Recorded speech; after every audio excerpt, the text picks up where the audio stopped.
This video is designed to help my algebra students with Chapter 3, Part 7 in our textbook on solving absolute value inequalities. This time we're going to learn how we can also use multiplication and division to solve for x in an inequality.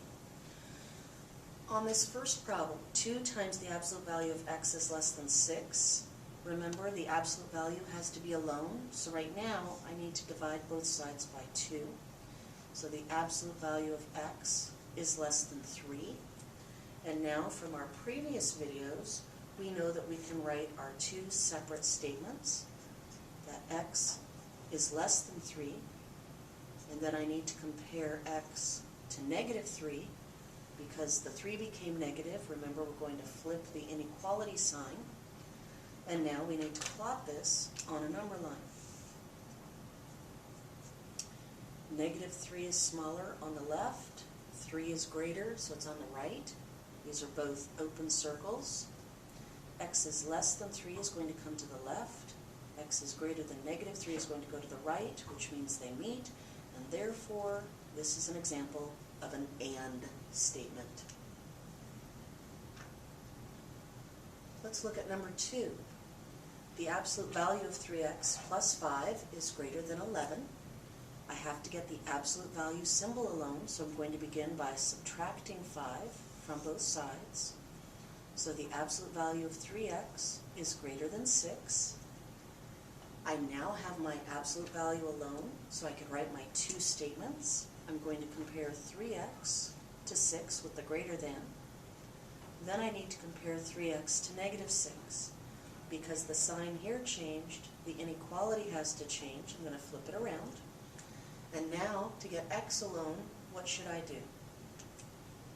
That's right, we're going to divide both sides by 3. So I'm going to get x greater than 2.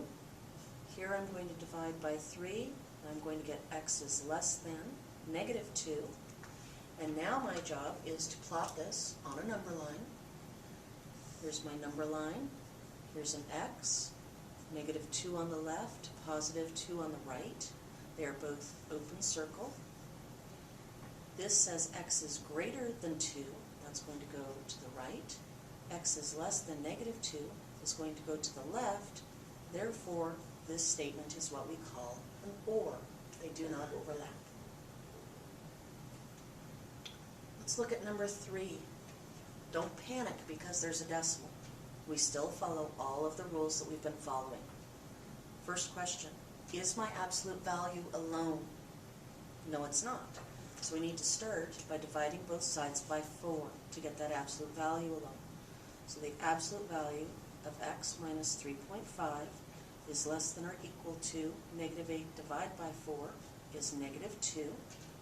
Now that my absolute value is alone, I'm going to write the 2 separate statements that we need to solve.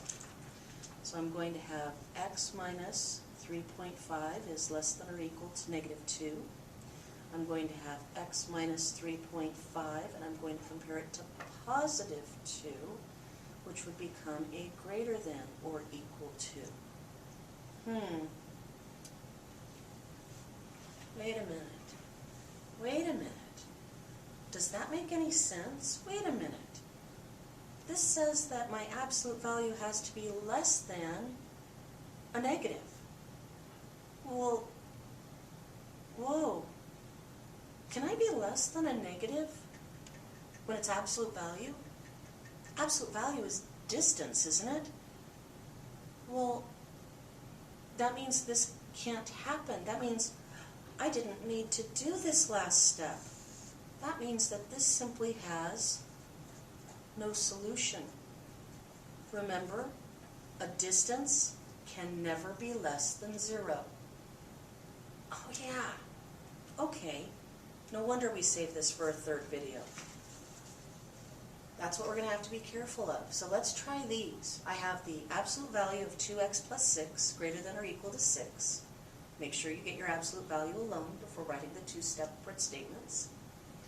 Then we're going to do the absolute value of 2x minus 6 is less than 20. The absolute value of 2x plus 3 is greater than 7. And the absolute value of 5x minus 3 is less than 10. Remember, if you get stuck with these, you can always go back and watch the 2 previous videos to help you with the steps of your work. Come to me as a last resort, but make sure you show me all of your work, find your answers, plot them on a number line, and make sure you show me before you move on to the next step in class.